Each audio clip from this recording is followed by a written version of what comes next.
अस्सलाम वालेकुम दोस्तों, आशमानी न्यूज़ के साथ मैं हूँ खालिद आशमानी। इस वक्त हम मौजूद हैं लियाकत लाइब्रेरी में, जहाँ पे एक आर्ट एग्जीबिशन का इनेकाद किया गया है जो कि 25 से लेकर 28 तारीख तक जारी रहेगी। आइए अंदर चलते हैं और मुख्तलिफ आर्टिस्टों का काम देखते हैं और मुख्तलिफ आर्टिस्टों से बात करते हैं। आप भी हमारे साथ रहिएगा।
भी आया हुआ था। अलीमा जान, आप इस आर्ट एग्जीबिशन को कैसा देख रहे हैं? बहुत अच्छी बात है। और जिस तरह यहाँ पे मुल्क भर के स्पेशली सुबह सिंह के बड़े बड़े आर्टिस्ट के साथ साथ जो इमर्जिंग आर्टिस्ट है, जो अभी अभी जिन्होंने ग्रेजुएशन की है इस फील्ड में, उनके काम का यहाँ पे शोकेस हुआ है। उनके काम को बहुत सारे लोग, पूरे शहर, पूरे पाकिस्तान वाले देख रहे हैं। और सबसे अच्छी बात यह है कि ये हुकूमत, गवर्नमेंट ऑफ सिंध और कल्चर डिपार्टमेंट की तरफ से किया जा रहा है। देखें, अगर यही काम किसी प्राइवेट आर्ट गैलरी या अपने तौर पर करें तो शायद हर आर्टिस्ट ये अफोर्ड ना कर सकें। स्पेशली जो न्यू टैलेंट है या नए जो ग्रेजुएट्स हैं वो नहीं कर सकते। तो ये हुकूमत सिंध का जो इक़दाम है, स्पेशली कल्चर डिपार्टमेंट का, इसको सराहा जाना चाहिए। और मैं तो यही कहूँगा कि आने वाले वक्तों में भी फ़नून लतीफ़ा से रिलेटेड दीगर जितने भी फील्ड्स हैं फ़नून लतीफ़ा के, उनके जितने भी फ़नकार हैं उनको भी इस तरह का मौका मिलना चाहिए। तो ताकि वो अब उनके अंदर जो टैलेंट है, हमेशा हम यही कहते हैं ना कि भाई पड़ोसी मुल्क या कहीं और मुल्क का कोई टैलेंट देखते हैं तो हम उनकी तारीफ़ें करते नहीं थकते कि यार वाह ऐसा ज़बरदस्त डांस कर रहा है या ऐसा ज़बरदस्त उसने फ़न का मुजाहिरा किया, बट टैलेंट यहाँ पे भी है। बस सिर्फ कमी ये है कि हुकूमती और रियासती सरपरस्ती में उस टैलेंट को सामने लाया जाए, उसको सराहा जाए। Thank you. आर्ट से रिलेटेड लोग भी हैं और आर्ट से बाहर के लोग भी हैं, तो मैं समझती हूँ एक छोटा सा इंट्रोडक्शन नीलोफर का हम दे देते हैं। नीलोफर एक आर्ट क्रिटिक हैं, आर्ट क्रिटिक हैं और आर्ट हिस्टोरियन हैं, उसके अलावा क्यूरेटर हैं और कराची में पब्लिक आर्ट के पीछे एक पायनियरिंग फिगर हैं, एक और काफ़ी किताबें लिख चुकी हैं, एडिटर हैं और CEO हैं कराची बिनाले की, जो कि एक पब्लिक आर्ट इवेंट था जो जिसके 2 एडिशंस अब तक हो चुके हैं, कराची बिनाले 2017 और 2019। तो नीलोफर, वेलकम नीलोफर। और मेहर आपा का इंट्रोडक्शन EM का सारा काम बता रहा है, तो मैं ज़्यादा मेहर आपा को कुछ इंट्रोड्यूस नहीं कर सकती, मेरे पास वर्ड्स नहीं है। और फिर उसके बाद फौजिया हैं, आर्ट नाउ पाकिस्तान की चीफ एडिटर हैं और फोमा जो एक आर्ट ट्रस्ट था उस है बल्कि उसकी CEO हैं। और इस तरह के जो ट्रस्ट हैं वो बहुत कम पाकिस्तान में हैं जो कि आर्ट के लिए काम कर रहे हैं, आर्ट आर्काइविंग के लिए काम कर रहे हैं और सबसे ज़्यादा इनका है आर्ट पब्लिकेशंस और इस हवाले से हम इनसे बात करेंगे। Thank you Fauzia for joining us.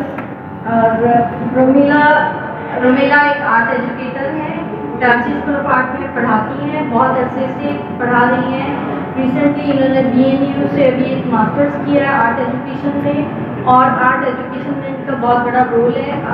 ये जो काम करती हैं रिसर्च बेस्ड काम करती हैं, इनका एक काम पीछे लगा हुआ है जो कैबिनेट है, वो आपने सबने देखा होगा, वो रोमेला का काम है। वेलकम रोमेला जी। तो अब हम प्रॉपर एक सेशन का आगाज़ करते हैं। तो सबसे पहले मैं सेशन शुरू करना चाहूँगी नीलोफर से हम ये पूछेंगे, एक तो सबसे ज़्यादा इम्पॉर्टेंट मुझे नीलोफर का इस वक्त रोल ये लगता है कि नीलोफर पिछले 40 साल से ज़्यादा अरसे से आपा महर का काम जो है उसको फॉलो करती हुई आ रही है, उसके ऊपर लिखती हुई आ रही है और इन दोनों का साथ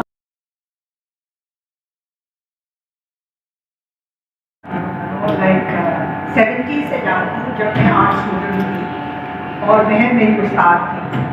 खैर अब तो इवन आउट हो गया है क्योंकि हम दोनों प्रोफेशनल लाइफ में हैं बहुत सालों से, मगर महर के काम मुझे सब एक कशिश हमेशा से नजर आए।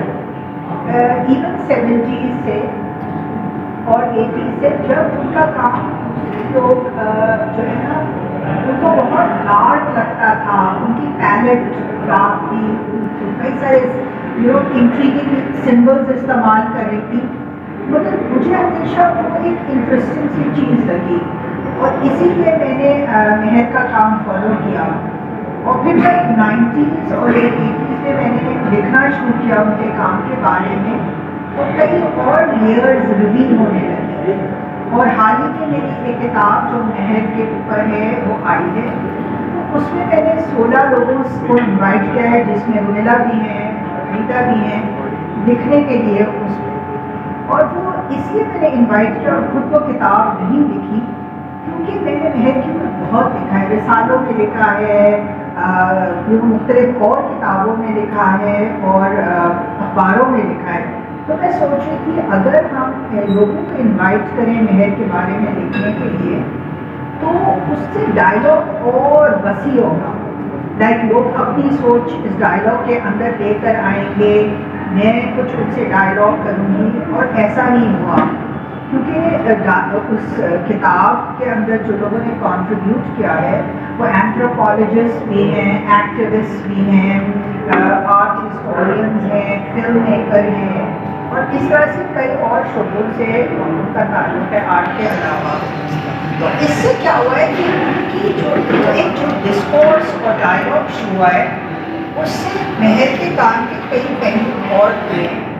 जैसे मैं रेफर करना चाहूँगी वहीदा के आर्टिकल, इन्होंने उसकी जो लेंस इस्तेमाल किया है महल के काम को देखने का, वो शाहजहां है, जिसमें जो उन्होंने शाह तो नदी मिटाई, जिस तरह से वो एक फ़कीर की ज़िंदगी गुजार कर बहुत दुख झेल कर दूसरों के दुख को समझते हैं और ख़वातीन के दुख को समझते हैं, और महल से भी अपनी एक पर्टिकुलर पीरियड पर उसके अंदर ख़वातीन का जो ज़िंदगी होती है, जो उनके एहसास होते हैं, उसको रिवील किया है।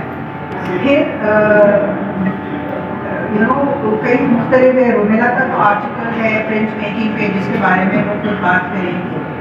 हर महल के काम में सबसे ज़्यादा जो असर हावी है वो है लखनऊ का, क्योंकि महल ने अपनी कॉलेज तक की ज़िंदगी लखनऊ में गुजारी, और लखनऊ की जो तहजीब है वो बहुत ही मुख्तलिफ है कराची से, और फिर 50 साल उन्होंने कराची में गुजारे। तो दोनों चीज़ों, दोनों एक्सपीरियंसेस को मिलकर जो एक चीज़ सामने आई है वो उनके जो ख्यालात यहाँ रहकर उन्होंने अपने माहौल में और माहौल को उससे असरअंदाज होकर जो काम किया है वो महल के काम में हमें नज़र आता है। हाल के जो मसाइल हैं, जैसे ये काम है, ये पानी पर है, और आपको पता है हम कराची वाले जो हैं या सिंध में जो लोग हैं वो पानी का मसला जानते हैं और दरियाओं के सूखने का मसला जानते हैं, और उसको स्टार्ट को जो असर होता है, इन सिटीजन्स पे जो असर होता है। तो उन्होंने जो अपने चारों तरफ ज़िंदगी देखी और जो उनके बचपन की ज़िंदगी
शिजा, मुझे बताइए ये आर्ट एग्जीबिशन हो रही है, आपका इसमें काम कौन सा है? और दूसरी बात बताएं, इस तरह की आर्ट एग्जीबिशन कितना हेल्पफुल रहती है आप लोगों के लिए? मेरा जो ये काम है मेरा और क्या कहते हैं, इस तरीके के जो आर्ट एग्जीबिशंस हैं जो एक्चुअली गवर्नमेंट अरेंज करती है वो हमारे लिए इस तरीके से हेल्पफुल साबित होते हैं कि पाकिस्तान में यूजुअली गवर्नमेंट की तरफ से इस तरीके के एग्जीबिशन मुनक़िद नहीं होते जिसमें यंग आर्टिस्ट को जो है वो चांस मिलता है सीनियर आर्टिस्ट के साथ अपना काम शोकेस करने का। दूसरा ये कि हम लोगों को यहाँ पे टैलेंट शोकेस करने के लिए बहुत सारे जो प्लेटफॉर्म्स हैं और एक्सपोजर के लिए जो है बहुत सारे प्लेटफॉर्म्स हैं वो इतने ज़्यादा नहीं अवेलेबल। तो इस तरीके के जब एग्जीबिशंस होते हैं तो उसमें जो है वो इक्वली हमें चांस मिलता है और क्या कहते हैं मौका मिलता है अपने टैलेंट को शोकेस करने का। ओके, नाम? मेरा नाम सैयद निकाली है और मैं बेसिकली जो है वो हैदराबाद से C8 से मैंने अभी रिसेंटली पास आउट किया है और ये मेरा काम है आर्ट वर्क पे, जिसको मैंने जो है रिस्ट्रिक्शंस को मतलब ब्रेक किया है। ब्रश के बजाय मैंने थ्रेड से जो है पेंटिंग करती हूँ और इंस्पिरेशन मेरी लैंडस्केप से। तो मैं अपने एरिया में जो हमारा सिंध का या जो जामशुरों का एरिया है मैं उसको जो है वहाँ की लैंडस्केप लेकर उसको पेंट करती हूँ। इस तरह की आर्ट एग्जीबिशन में पार्टिसिपेट करके कैसा लग रहा है आपको? मुझे बहुत अच्छा लग रहा है कि हम जनरेशन को ये मौका देते हैं आगे आने का, जिससे हमें मोटिवेट करते हैं। तो ये बहुत अच्छी बात है, मैंने आगे बढ़ी। दूसरे आर्टिस्टों का काम देख के कैसा लगा और आपको अपना काम किस लेवल का लगा? मुझे उनका काम बेहतर लगा और उनसे कुछ सीखने को मिला। ऑब्वियसली मेरा भी अच्छा है तभी आगे आया है। तो इसलिए काम आर्ट होता है और सबका अच्छा होता है। मतलब अपनी अपनी बात होती है कि आप किस तरह से सीखते हो, क्या करते हो, क्या देखते हो। ये अपने कॉन्सेप्ट बात होती है। Thank you. आपका नाम? एना, किस इंस्टीट्यूट से आप? मैं सीएट यूनिवर्सिटी से हूँ, जामशुर। आप ये अपने आर्ट के बारे में बताइए और क्या इस तरह की एग्जीबिशन कितनी हेल्पफुल रहती है आप लोगों के लिए? मेरा जो काम है वो है नॉस्टैल्जिक मेमोरीज पर। मेरी बचपन की नॉस्टैल्जिक मेमोरीज है कुछ जो फ्लावर से, रोज़ फ्लावर से कनेक्टेड है, उसकी फ्रेगरेंस है। बचपन से इसकी फ्रेगरेंस, जैसे इसकी फ्रेगरेंस कहीं से भी आती है ना, मुझे बचपन रिमाइंड हो जाता है। जैसे मैं बचपन में ड्रॉ करती थी वो मैं इसमें दिखा रही हूँ और मैं जैसे अब ड्रॉ करती हूँ मैं वैसे दिखा रही हूँ। दोनों का डिसिमिलैरिटी और यूनिटी शो कर रही है। और हम बचपन में जैसे करते हैं वो फ्रीडम होता है। अभी हम जैसे करते हैं हम एक स्ट्रोक सोच के लगाते हैं, लेकिन बचपन में हम बिल्कुल फ्रीडम से काम करते हैं। तो मतलब ये शो है। अच्छा, मुझे बताएं इस तरह की आर्ट एग्जीबिशन क्या मैं पार्टिसिपेट करके कैसा लगा आपको? बहुत अच्छा हमारी प्लेटफॉर्म है ये और हमें बहुत अच्छी अपॉर्चुनिटीज मिलती हैं। सीनियर आर्टिस्टों का काम देख के सीखा कुछ? जी बहुत, इन सबका काम हमारे साथ लगा है, यही हमारी बड़ी बात है। क्या कहेंगे इस तरह के काम आगे भी होने चाहिए मिनिस्ट्री की तरफ से? होने चाहिए और करेंगे और भी काम हम करते रहेंगे और हमें करना है और भी एक्टिविटीज में हिस्सा भी लेना है। Thank you.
जी नाज़रीन, इस वक्त आपने आर्ट एग्जीबिशन देखी, आर्टिस्टों की बातें सुनी। तकरीबन 107 आर्टिस्टों ने इसमें पार्टिसिपेट किया है, जिसमें 100 यंग आर्टिस्ट हैं, इसके अलावा 7 सीनियर आर्टिस्ट हैं। इस तरह की एग्जीबिशंस नए आर्टिस्टों को अच्छा मौका देती हैं कि अपना काम भी दिखा सकें इस तरह के एग्जीबिशन में। मज़ीद किसी ब्लॉग के साथ हाज़िर होंगे, अब तक इजाज़त दीजिए। खालिद हाशमानी, हाशमानी न्यूज़ के साथ। आपने अगर हमारा चैनल सब्सक्राइब नहीं किया तो सब्सक्राइब करना मत भूलिएगा।